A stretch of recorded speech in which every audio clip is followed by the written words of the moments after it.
안녕하세요. 중소기업 관련 법령 이하 중기법 혹은 중간법 첫 시간이죠.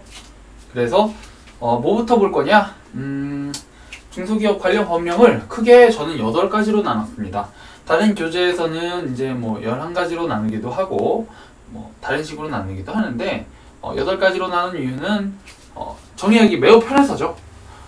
사람이 이제 머리를 많이 안 쓰고도 좋은 점수를 받기 위해서는 잔머리를 써야죠. 잔머리를. 그래서 나름 잔머리를 썼습니다. 그러면 이 8가지의 법은 뭘 위한 걸까요? 중소기업을 위한 거겠죠? 그래서 중소기업만을 위한 법령입니다. 그러면 이 8가지를 교재에서도 보시고 뭐 어디서도 보실 텐데 보면 어떤 건지 설명을 해드리자면 기본법은 이제 중소기업을 제한하는 거죠. 예를 들어서 중소기업의 범위를 제한하는 거죠. 정확히는 예를 들어서 난 대기업이야. 근데 중소기업 관련한 지원과 혜택이 너무너무 좋은 거야. 그러면 당연히 나는 대기업임에도 불구하고 중소기업에 들어가야지. 정부야 나 중소기업이야 라고 했을 때 정부에서는 넌 중소기업 아닌데 넌 대기업인데 이렇게 얘기를 할 수 있게끔 범위를 정해 놓은 거예요.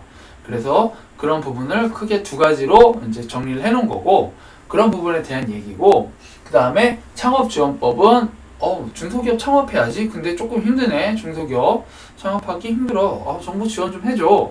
뭐 이런 부분에 대해서 내가 지원해 줄게 라고 하는 게 창업지원법입니다. 그리고 특별법 같은 경우에는 중소기업 안에서도 소기업과 소상공인. 중소기업은 이제 나뉘겠죠. 중기업, 소기업, 소상공인 이렇게 그런 거랑, 그 다음에 여성 경제인이 대장이다, 기업 주다 이런 부분에 대해서 지원을 해주는 거. 그 다음에 장애인이 기업에 와방이다 지원을 해주는 거. 이런 게 있죠. 혜택이 다 달라요. 그래서 특별조치법 혹은 특별지원법이라고도 하는데 조치법, 지원법, 그 다음에 특별법, 촉진법 이딴 거는 전혀 중요한 게 아닙니다. 앞에가 중요해요. 앞에가 전혀 그런 거 갖고는 시험에 나오지 않으니 고민을 하실 필요도 없고요. 따로 정리를 그렇게 열심히 안 하셔도 돼요. 그냥 인력 모시기 이렇게 생각하시면 돼요. 인력법은 뭐냐? 인력법이라고 할게요. 정확히는 명칭이 뭐냐면 인력지원특별법입니다.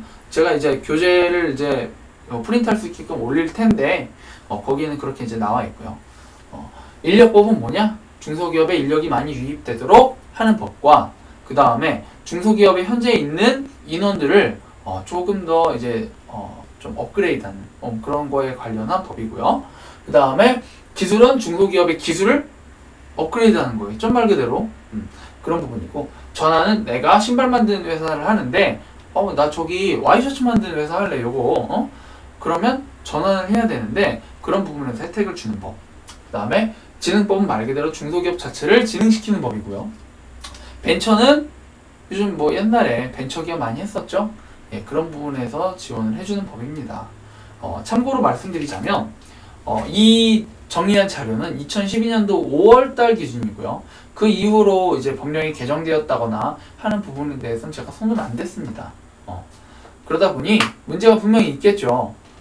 그런 부분에 대해서는 잘 캐치를 해주셔가지고 댓글에 달아주시면 이제 제가 또 업데이트를 다시 하고 강의를 다시 하고 자료를 다시 만들어서 또 올려드릴게요. 아무래도 무료다 보니 그런 부분까지 제가 손 쓰기가 매우 힘들어요. 저도 그렇게 한가한 놈은 아니고 하니까 그런 부분에서 도와주시면 제가 제깍제깍 올리도록 하겠습니다. 그리고 한 10명 정도만 도와주시면 충분히 도움이 많이 되고요. 그리고 한 가지 노하우가 또 있어요. 이거는 저만의 노하우인데, 자, 로고는 갈게요. 뭘까요 이게? 그렇습니다. 넷북이죠. 넷북. 노트북이라고도 하는데 노트북보다는 좀 작은 거. 여기에다가 그 중기청 들어가시면 사이트가 있어요. 키노프에 중소기업 관련 법령 막 치면은 사이트 나와 있다. 그러면서 여기 들어가서 보면은 개정된 최신 자료가 있다라고 할 거예요. 아마 이제 그건 이제 키노프님께서 올려주신 건데, 그거를 가지고 들어가서 메모장이나 아니면 워드패드를 열어서 컨트롤-C, 컨트롤-V를 해가지고 사이트에 있는 거 통째로 다 옮겨서 일단 넣으세요. 다 넣고서 넣은 다음에 나중에 필요할 때 컨트롤 F 눌러가지고 찾아요. 그러면 나중에 뭐 틀린 게 있다거나 내가 이 문제를 풀었는데 모르겠다. 알 수 없어. 그러면 여기서 찾으면 금방금방 해결이 돼요. 그래서 굉장히 효율적이다. 그런 부분을 하나 알려드리겠습니다. 그래서 저는 어떻게 이걸 자료를 정리했느냐. 다른 교재를 본 건 아니에요. 뭐 물론 참고는 했죠. 하지만 그 사이트에 들어가서 법제처 사이트에 들어가가지고 그걸 다 옮겨 적으면서 다 읽으면서 정리를 했어요. 그래서 필요한 것만 캐치해서 정리를 했기 때문에 여러분들이 여기 공부하시기에 굉장히 편하실 거예요. 그리고 뭐 믿음은 뭐 자유죠. 저는 개인적으로 교재를 못 믿었기 때문에 제가 직접 만들었고 제가 직접 정리를 했어요. 법제처를 보고. 왜? 교재엔 틀린 게 너무 많은 것 같은 거예요. 그렇기 때문에 비교적 신뢰할 수 있다. 자, 그러면 어리버리 그만하고 수업하도록 하겠습니다. 자, 첫 번째 이 자료에도 있다시피 자, 각 법마다 제정된 목적이 있어요. 얘네들 다 제정된 목적 대충 말씀드렸죠. 근데 그게 용어로 나와요. 하나만 읽어볼까요? 자,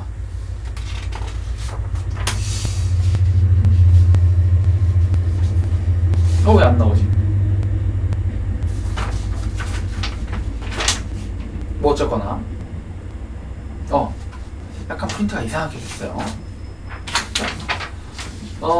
예를 들어서 중소기업 기본법 같은 경우에 읽어드리겠습니다. 중소기업 기본법은 중소기업이 나가야 할 방안과 중소기업을 육성하기 위한 시책의 기본적인 사항을 규정하고 창의적이고 자주적인 중소기업의 성장을 지원하고 나아가 산업구조의 고도화를 고도화하고 국민경제를 균형 있게 발전시키는 것을 목적으로 한다. 이게 이제 기본법의 그 뭐라 그러죠? 1조 목적인 거죠. 그래서 창업지원법이라던가 그 각 법령들에 대한 그런 이제 목적이 1조로 딱 들어가 있어요. 그런데 여기서 뭐 창의적이고 자주적인 이거를 창의적이고를 뭔가 바꾸는 거죠. 아니면 뭐 창의적이고 자주적인 거를 창조적이고 자발적인 걸로 딱 바꿔놓고 이거 뭐 틀렸냐라고 물어봤을 때 알아야 한다는 거죠. 굉장히 저차원적인 문제죠. 저차원적인 문제인데 사실은 이 목적이라는 게 굉장히 중요하기 때문에 이걸 아마 내신 것 같아요. 그래서 이런 부분에 대해서 다 정리를 하셔야 합니다. 자, 그래서 제가 정리를 해놓은 게 있어요. 2012년 5월 기준으로. 하지만 목적은 제정이 잘 안 되는 편이죠. 뭐 목적 같은 거 제정해서 뭐 하겠어요. 그죠? 몇 년을 몇 년으로 줄이고 뭐 아니면 다른 걸 정리를 하지 목적은 변하지 않으니 제가 정리한 게 아마 맞을 거라고 확신합니다. 자, 그리고 이런 식의 그 목적을 바꾸는 문제가 항상 거의 첫 문제에 나오고 매년 나와요. 그래서 12년도에도 나왔었죠. 나왔었어요. 그래서 이건 다 외우셔야 마음이 편하죠. 그럼 40문제 중에 한 문제 먹고 들어가는 거죠. 자, 그러면 이제 중소기업 기본법 먼저 들어가도록 하겠습니다. 그래서 중소기업 기본법은 이걸로 정리가 몇 페이지로 되어 있느냐? 하나, 둘, 셋, 넷, 5페이지로 되어 있네요. 자, 중소기업 기본법. 자, 첫 번째 문제 제가 정리해드렸죠. 그리고 그 다음으로 나오는 효자 단골 문제가 있어요. 그래서 그게 뭐냐? 중소기업의 범위 관련한 문제예요. 그래서 이거는 중소기업의 제한을 두는 법이죠. 왜? 제가 아까도 설명드렸다시피 대기업보다 중소기업이 혜택이 많겠죠? 정부에서 지원을 많이 해주고. 그러다 보니 대기업 같은 애는 나 중소기업인 척하고서 돈 좀 받아 먹어야지 라고 했을 때 너 그럼 안 돼. 너 대기업이잖아 라고 하는, 그래서 중소기업만을 위한 그런 범위를 제정을 해주는 거죠. 그래서 이건 크게 두 가지로 나뉘어요. 양적 규모랑 질적 규모. 그래서 해외랑 우리나라랑 좀 이제 다르게 나오는데, 뭐 어디는 양적 규모를 먼저 터치를 하고 그 다음에 질적 규모를 보고, 어디는 질적 규모 먼저 보고 그 다음에 양적 규모를 따진다. 그래서 우리나라는 어떻게 됐냐? 우리나라는 그 양적인 규모를 먼저 보고 그 다음에 질적 기준을 측정을 해요. 그래서 첫 번째 뭐 인원수라던가 뭐 매출액이라던가 그런 부분에서 통과를 해야 그 다음에 질적인 거. 그리고 해외는 반대다. 그래서 양적 기준은 흔히 별표 1이라 그래요. 그래서 보시면 제조업 같은 경우에는 상시 근로자 수가 뭐 300명 미만이고 자본금이 80억 원 이하다. 뭐 재관권은 해가지고 막 외우는 거 있죠? 여기 정리되어 있으니까 그걸 보시고 이걸 다 외우셔야 됩니다.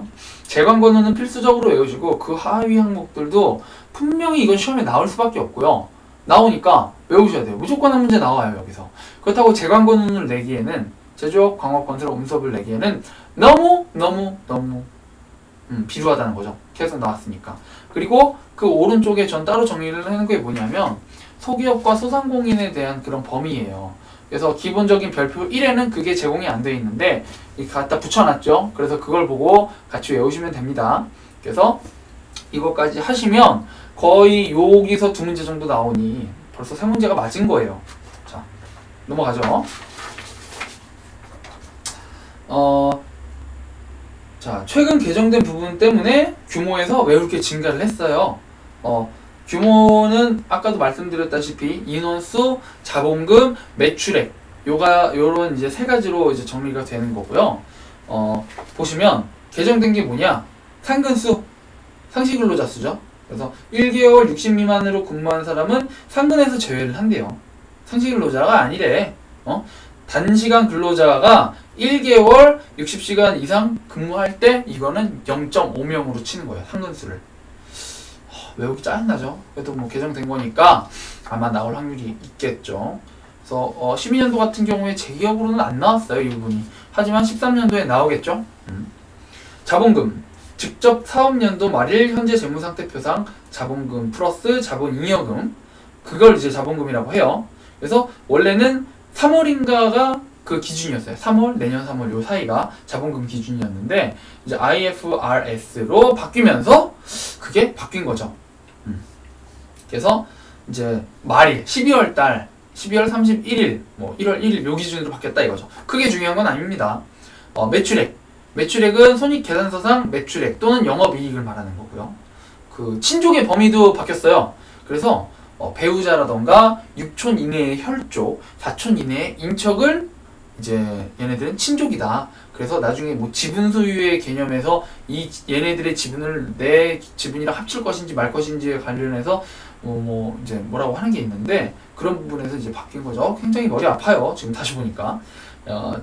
그러면 이제 중소기업의 규모 제한을 한번 보죠. 이제 이거는 뭐냐? 재간권은 300명에 뭐 80억 이하 요거는 이제 기본적인 거예요. 기본적인 건데 만약에 그 이제 규모 제한 중에 하나라도 넘어가면 얘는 바로 대기업인 거예요. 예를 들어서 내가 상근수가 뭐 1000명이 넘어요. 근데 매출액은 500원이에요. 500원. 그런 기업이 있을 수도 있잖아요. 말이 안 되지만. 그러면 얘는 대기업인 거예요. 근데 내가 상근수가 999명인데 매출액이 500원이에요. 그러면 얘는 대기업이 아닌 거죠. 그래서 보면 상근수 같은 경우는 1000명이 넘고 자산총액, 자총이라고 그러죠. 그게 5천억이 넘고 자기자본이 1000억이 넘고 그 다음에 3년간의 평균 매출액이 1500 이상이거든. 이렇게 해서 크게 4가지 조건 있죠. 이게 하나라도 넘어가면 얘는 바로 대기업입니다. 뭐 내가 자기자본이 1000억이 넘어. 근데 상근수가 2명이야. 뭐야 나 워렌 버핏이야? 근데 그러면 얘는 대기업이라 이거죠. 그래서 바로 대기업으로 퇴출돼요. 조세특례법이라는 게 있는데 여기에서는 3년간 평균 매출액이 1000억 이상이면 이제 대기업으로 퇴출이 되는 거죠. 그건 나오지 않을 거니까 아마 패스하셔도 무방하겠죠. 어쨌거나 이 4가지 요거는 뭐 나올 확률이 굉장히 높으니까 외우셔야 되고요. 그 다음에 질적 기준이라고 하는 게 뭐냐면 독립성 기준이에요. 그래서 뭐냐? 내가 대기업이죠. 근데 얘가 중소기업이에요. 얘가. 근데 얘랑 나랑 뭐 친인척이야. 아까 말했던 거. 아니면 내가 얘의 지분을 얼마만큼 갖고 있어. 그러면 얘가 대기업이 돼버리는 거예요. 그렇게 간주를 해버리는 거죠. 실제 아닌데. 왜? 대기업의 끝발을 믿고서 얘는 설쳐낼 테니 넌 그런 혜택이 있을 테니 넌 대기업 아니다라고 얘기를 해주는 거죠. 바른 거죠. 아주 질적 기준이 매우 훌륭한 거죠. 사실은. 그래서 보면 뭐냐? 1번은 상호 출자 제한 기업으로 진단되거나 그러한 기업에 소속된 중소기업은 퇴출한다. 뭐냐? 상호 출자 제한 기업이 뭐냐? 이게 대기업이에요, 그냥. 그렇게 보시면 돼요. 근데 대기업으로 진단되거나 그러한 기업에 소속된 기업은 퇴출하는 거죠. 계열사죠, 계열사. 퇴출해야죠. 그 다음에 자산 총액이 5천억 이상인 법인이 주식의 30% 이상을 소유하는 거죠. 그런 경우에 퇴출을 해야 돼요. 아까 뭐라 그랬죠? 자총이 5천억이 넘으면 바로 대기업 퇴출이라고 했죠. 근데 그런 애가 내 주식에, 내가 중소기업인데 내 주식의 30%를 갖고 있는 최다 출자지 기업이면 30%를 갖고 있으면서 얘가 가장 많은 주식을 갖고 있어. 그러면 바로 대기업 퇴출돼야죠. 그 다음에 관계기업이죠. 그래서 내가 이제 중소기업인데 나는 25%를 대기업이 내 주식의 25%를 갖고 있네. 근데 내 친인척이 한다던가 그런 관계를 맺은 기업이 6%의 지분을 또 대기업이 같은 기업이 갖고 있네. 합쳐서 31%네. 나 대기업 되는 거야. 그런 거죠. 그래서 이 법 만든 사람들이 똘똘한 사람들이라 이거죠. 법망을 요리조리 피해가지 못하게끔 만든 건데 그럼에도 불구하고 피해가는 그런 분들이 있겠죠. 욕을 먹어도 되는 분들. 자, 그러면 미리 설명을 했지만 여기서 의문을 품는 분들이 당연히 있겠죠. 여기서 오어냐 엔드냐 이런 거죠. 예를 들어서 직원의 수, 자본금 둘 중에 하나만 충족하면 중소기업이다. 이런 게 있고 아니면 뭐 둘 다 충족해야 중소기업이다. 뭐 이런 게 있고. 그래서 난 헷갈려. 근데 뭐냐면 결론은 이 재광권은 같은 경우에는 둘 중에 하나만 충족을 하면 중소기업인 거예요. 자, 그러면 볼까요? 제조업 같은 경우에 나는 상시 근로자 수가 300명 미만이야. 300명이 안 돼. 299명이야. 300명은 이하죠. 300명이면 얘는 아닌 거예요. 그래서 300명 미만이야. 그런데 자본금이 100억이야. 그러면 뭘까요? 여기 말했죠. 300명에 80억이면 얘는 중소기업인데 300명에 100억이야. 이러면 이것도 중소기업이에요. 둘 중에 하나만 속하면 돼요. 하지만 아까도 말했다시피 상근수가 300명인데 자본금이 6천억이야. 그럼 바로 대기업이에요. 이해 간단히 되시는 거죠? 그럼 넘어갈게요. 이거 다 외우셔야 돼요. 굉장히 단골 문제로 잘 나옵니다. 자, 떨어져 있었는데 그러면 그 다음 걸로 가시면 자, 중소기업 관련해서 또 나오는 게 뭐냐면 비영리 사회적 기업에 관련해서 나오는데 비영리 사회적 기업은 중소기업일까요? 아닐까요? 아니죠. 아니에요. 왜? 비영리 사회적 기업 훨씬 혜택이 많겠죠? 중소기업보다. 왜? 중소기업은 나 돈 벌어먹을래라고 차린 거고 사회적 기업은 난 돈 줄래라고 차린 거예요. 그럼 정부에서는 당연히 돈 줄래라고 차린 기업에 혜택을 더 주지 않겠습니까? 그러면 얘네가 나 중소기업으로 쳐줘 라고 했을 때 안 쳐주겠습니까? 쳐주긴 쳐주겠죠. 하지만 누가 미쳤다고 나 중소기업 할래 이럽니까? 사회적 기업 하면서. 그렇기 때문에 비영리 사회적 기업은 중소기업이 아닌 거죠. 아니라고 보시면 됩니다. 자, 하지만 우리가 약간 헷갈리는 게 있어요. 병원은 뭐야? 이거는 사회적 기업 아닌 거야? 사회적 기업인데. 그렇죠. 병원은 사회적 기업이에요. 하지만 개인 병원 있죠. 개인 병원. 그런 건 사회적 기업이 아니라 중소기업으로 칩니다. 대학병원 이런 거는 큰 병원은 중소기업이 아니죠. 자, 그런 거 헷갈리지 마시고요. 자, 그럼 중소기업이 될 수 있는 대상에 대해서 한번 얘기를 해볼까요? 그럼 영리 목적의 개인 사업자라고 정의가 돼 있어요. 그러면 개인이나 기업이나 아무나 영리를 목적으로 하면 얘는 중소기업인 거예요. 범위가 안 넘어가면. 그리고 영리법인이 중소기업이 될 수 있겠죠. 그래서 유한회사, 주식회사, 한명회사, 뭐 합자회사, 뭐 영농조합, 법인 이런 애들이 다 포함이 돼요. 그런 부분에 대해서는 다음에 배울게요. 유한회사, 주식회사, 한명회사, 합자회사는 제가 알기로는 지금 기억에서 경영학 쪽에서 다시 다루기 때문에 그건 경영학에서 배우도록 할게요. 각자 뭐 약간씩 차이가 있어요. 자, 여기에서 보면 중소기업 유예기간이라는 게 있어요. 그래서 중소기업으로 시작을 해서 확대를 하다 보니까 대기업 반열이 어느새 들어선 거죠. 그러면 얘를 어떻게 봐야 되냐? 바로 대기업이냐? 그건 아니죠. 3년간은 중소기업으로 간주를 해줘요. 왜? 너 열심히 노력해가지고 대기업 된 거니까 좀 봐줄게. 3년 동안. 뭐 이런 건가 봐요. 그래서 3년간의 유예기간을 주는데 근데 이런 거에 허점을 파고드는 놈들이 있기 때문에 여기서 또 이제 정해놓은 거죠. 그래서 3년 내가 중소기업에서 대기업 딱 됐어. 근데 다른 중소기업이 있죠. 근데 얘도 대기업이 딱 됐어. 근데 어떻게 하다 보니까 마음이 맞아. 우리 M&A 하자, 합치자. 그러면 그 순간 대기업 되는 겁니다. 혹은 내가 중소기업 유예기간을 지금 갖고 있는데 다른 중소기업이랑 인수합병을 해가지고 합쳐졌어. 그럼 대기업 되는 거예요. 그래서 대기업으로 퇴출돼 버리는 거죠. 그러니까 그러지 않겠죠, 사람들이. 자, 추가적으로 아까 말씀드린 거에서 뭐 추가적으로 얘기를 하자면 이제 의료법인은 중소기업일까요, 아닐까요? 라고 했을 때 중소기업이 아니다. 왜? 의료법인 뭐가 있을까요? 적십자 뭐 이런 게 있나? 걔네들은 비영리 법인이니까 중소기업이 아니다. 뭐 그런 거죠. 제가 아까 전에 헷갈려서 말씀을 안 드렸죠. 다시 한번 정리를 하자면 의료법인은 비영리 법인이니까 중소기업이 아니고 개인 의료사업자 얘네들은 이제 중소기업인 거죠. 자, 정부의 책무를 한번 보도록 할까요? 그럼 정부가 어떻게 뭐 해줘야 되냐? 그래서 나오는 게 뭐냐면 가끔씩 이제 객관식으로 정부의 책무 중 하나를 바꿔서 문제가 나와요. 그래서 이거는 외워서 맞추는 사람이 거의 없다고 봐도 무방하죠.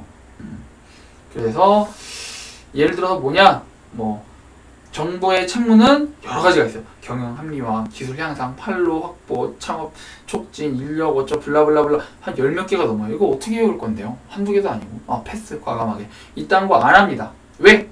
숫자랑 뭐 예를 들어서 뭐 키워드 몇 개만 외우면 60점이 넘는데 이거 뭐하러 합니까? 패스하세요. 자, 육성 계획과 실태 조사. 이거 굉장히 중요하죠. 단골 문제예요.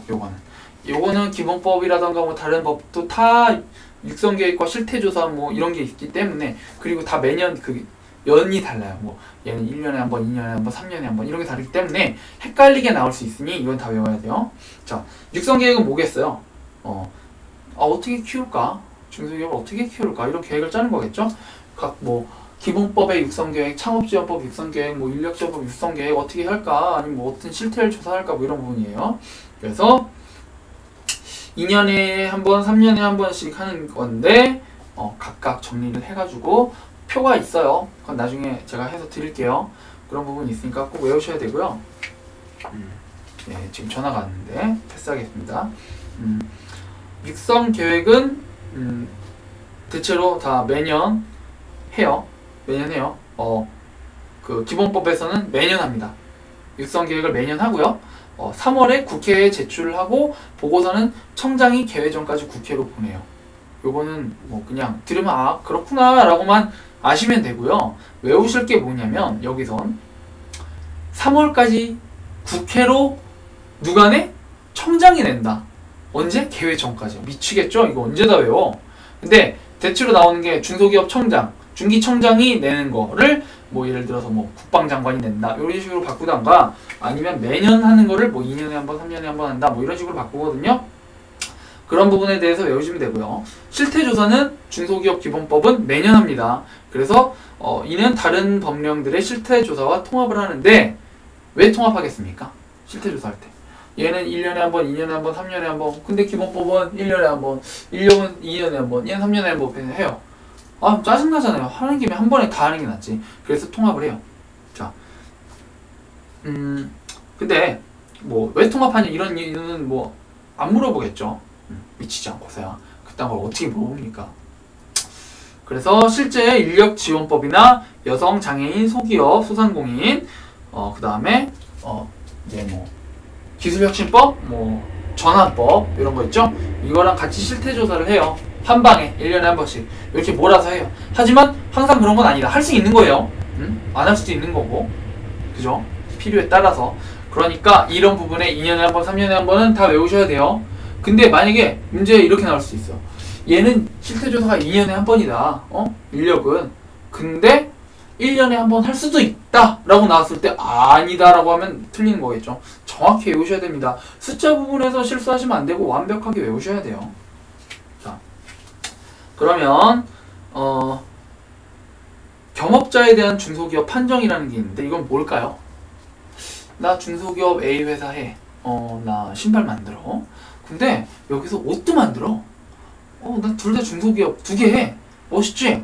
근데 네가 어쩔 건데? 둘 다 중소기업이니까 둘 다 혜택 줘 라고 했을 때 나라에서 뭐라고 해야 될까요? 그쵸? 뭔가 이제 캐치를 정확히 해야 되겠죠? 그래서 읽어드리자면 A 중소기업 사장 또는 기업이 B 중소기업을 같이 해요. 그러면 이제 한 회사에 뭐 두 개 이제 그 영역이 있는 건데, 이 경우에는 어떤 거를 이제 주로 보느냐 그랬을 때 매출액을 주로 봅니다. 그래서 신발 매출액이 100만 원이고 저기 와이셔츠 매출액이 50만 원이다. 그럼 얘가 주된 사업인 거예요. 신발이. 그래서 신발이 주된 사업이기 때문에 그거를 뭐 기준으로 잰다 이거죠. 그래서 여기서 문제 나오는 포인트는 뭐냐? 매출액이 아니라 뭐 예를 들어서 상근수로 그 이제 주 관련된 사업을 정한다고 했을 때 틀린 거죠. 무조건 매출액이다. 그걸 외우셔야 되는 거죠. 그리고 옴부즈만으로 넘어가자면 중소기업 청장 소속이에요. 옴부즈만 자체는. 옴부즈만이 뭐야? 라고 물으시면 중소기업 청장이 의사결정을 하는데 뭔가 도움을 주고 챌린지도 하고 뭐 이런 부분, 이런 애들인 거죠. 딴지도 걸고. 자, 근데 뭐 딴지는 많이 안 걸겠죠. 왜? 중소기업 청장이 추천을 하고 국무총리가 위촉을 하기 때문이죠. 중기청장이 얘를 추천을 해줘야 뽑히는 거예요. 뽑히는 거예요. 죄송합니다. 그래서 자격이 어떻게 되느냐? 중소기업 대표 상근직, 뭐 상근 임원으로 5년 경력이 있고 뭐 블라블라블라 이거 외우셔야 돼요. 5년, 10년 이런 거 외우셔야 돼요. 자료 다 드릴 겁니다. 외우셔야 되고, 임기 매우 중요해요. 임기가 이런 얘네들 임기가 굉장히 여러 종류가 있어요. 뭐 옴부즈만, 뭐 위원회, 뭐 이런 임기. 그래서 옴부즈만은 3년이다. 그리고 1회에 한해서 연임을 한다는데 이게 뭐냐면 3년하고 또 3년 해먹을 수 있다 이거예요. 이거 굉장히 중요한 겁니다. 무조건 외우셔야 돼요. 다 달라요. 그래서 연도 이런 거는 100% 그냥 다 외우셔야 돼요. 옴부즈만 하면 쫙쫙 이렇게 나와야 돼요. 자, 겸임. 겸임은 할 수 있을까요? 없을까? 없다 이거죠. 나 옴부즈만인데 나 국회의원이야? 안 돼요. 나 옴부즈만인데 지방의회 의원이야? 이거 안 돼요. 왜? 자, 국회의원이나 지방의회 의원은 어떻게 뽑히느냐면 투표로 뽑혀요. 그래서 시의원, 뭐 구의원 이런 애들도 투표로 뽑혀요. 파워가 막강하겠죠. 근데 여기에 덧붙여서 뭐 이런 옴부즈만 파워까지 더해주지는 않나 봐요. 그래서 겸임할 수 없다. 그리고 역할이 뭐냐면 얘네들은 보고서를 1월과 7월에 중기청장한테 제출을 하고요. 그 다음에 뭐 규제개혁위원회의 중앙행정기관장에게 뭐 견의한다 뭐 이런 게 있는데, 한마디로 딴지 오는 거죠. 잘못된 거 있으면 고쳐라 좀 이렇게.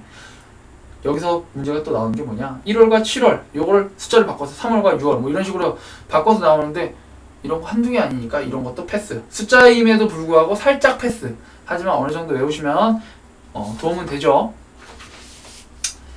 중소기업 청장은, 중기청장은 옴부즈만을 지원하기 위해서 전문위원을 위촉할 수 있어요. 그래서 위촉을 한다라고 나와 있죠. 제가 정리한 거에서 뭐 뭐뭐를 위촉한다. 근데 뭐뭐를 위촉할 수 있다. 이런 식으로 나오면 이건 틀려야 돼요. 방법이 없어요. 어떻게 다 외울 건데 이거 한두 개도 아니고. 패스하세요.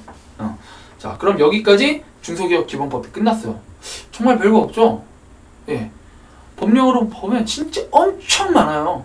뭐 몇 조 몇 항 어쩌고저쩌고 다 필요 없어요. 몇 조 몇 항 이거 절대 안 나오니까 뭐 신경 쓰지 마세요. 전 처음에 공부할 때 몇 조 몇 항 이거 외워야 되나 이러면서 고민했는데 절대 그런 말 하나도 안 나오니까 외우실 필요도 없고요. 숫자만 몇 개 외우고 중요한 포인트만 몇 개 외우시면 금방금방 끝납니다. 이로써 이제 기본법 하나 끝났어요. 그 다음부터 쭉쭉쭉쭉 나갈 건데, 다음 시간에 요거 하고 그 다음 시간에 요거 하고 요거 하고 하나씩 하면서 정리를 해드리도록 하겠습니다. 근데 상당히 이게 시간이 많이 걸리는 작업이어서 힘드네요. 그리고 문제가 뭐냐? 오타가 있을 수 있고요. 그 다음에 편집이 안 되는 강의다 보니까 말도 버벅거리고 뭐 헛소리해도 올리고 뭐 말실수해도 올리고 그럴 겁니다. 그러니까 이해해 주시고 예쁘게 봐주십시오.